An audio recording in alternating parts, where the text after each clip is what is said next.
Hello， 大家好，各位好，欢迎来到新电竞日报社。今天呢，要给大家讲一讲海岛地图当中的假车库。各位水人准备好了吗？提起假车库呢，这种房型相信大家并不陌生。小编今天呢，将会为大家总结这种房型的实用技巧。假车库呢，是海岛地图最常见的一种房型了。这个房型呢，是因为其一楼有一个不会刷车的车库而得名的。那假车库呢，不仅在像儿城、恩港这样子的城区有，在野外也是有的呢。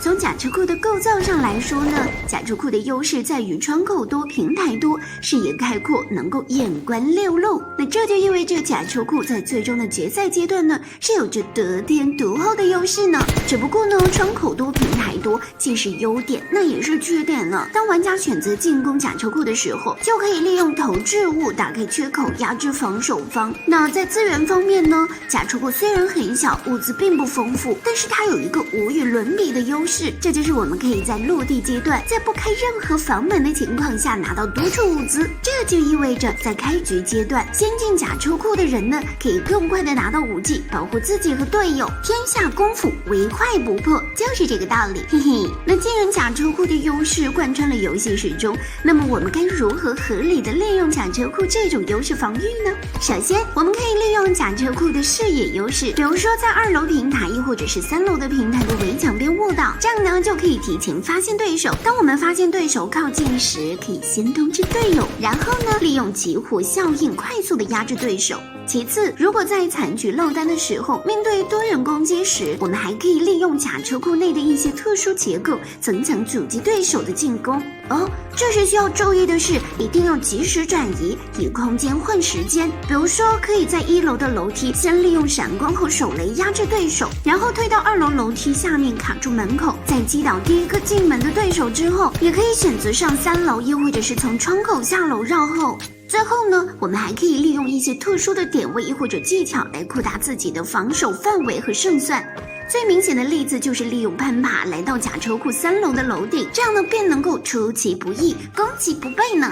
再比如利用汽油桶的爆炸效果，将它们提前放置在假车库的门口。这样的话呢，如果说多个对手一起进来，那么就可以利用油桶的爆炸伤害，快速击倒对手。好啦，讲完了防守技巧，接下来我们来说说如何进攻。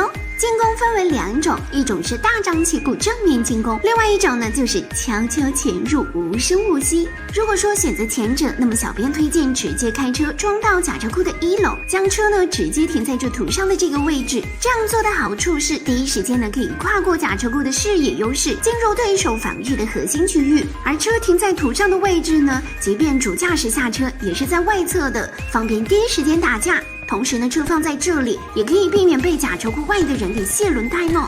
当然啦，开车直接冲进楼的风险呢还是很大的，所以一般呢1到2个人去是可以的。这样呢，当对手的注意力被吸引走之后呢，就可以为队友创造靠近的机会，然后呢便可以利用投掷物压制防守方。最基础的呢，便是利用烟雾弹掩护自己的进攻路线。当靠近假车库之后呢，可以针对性的利用闪光弹和手雷定点压制对手。比如上图所示的小窗口，便可以压制假车库2楼的门口呢。再比如1楼的这个窗口，将闪光弹丢到1楼大小房间的门口，便可以一举两得呢。如果想要悄悄的进攻，那就需要一定特殊的技巧啦。比如说利用上门的技巧，这样呢就可以从木门到假车库2楼的平台上。或者呢，利用房眼，我们可以在假车库外面的墙体上随意游走。当我们找到一个没有人的房间，便可以悄悄进入哦。小聪明们学会了吗？好了，本期节目就到这里，我们下期节目再见啦，乖乖下课。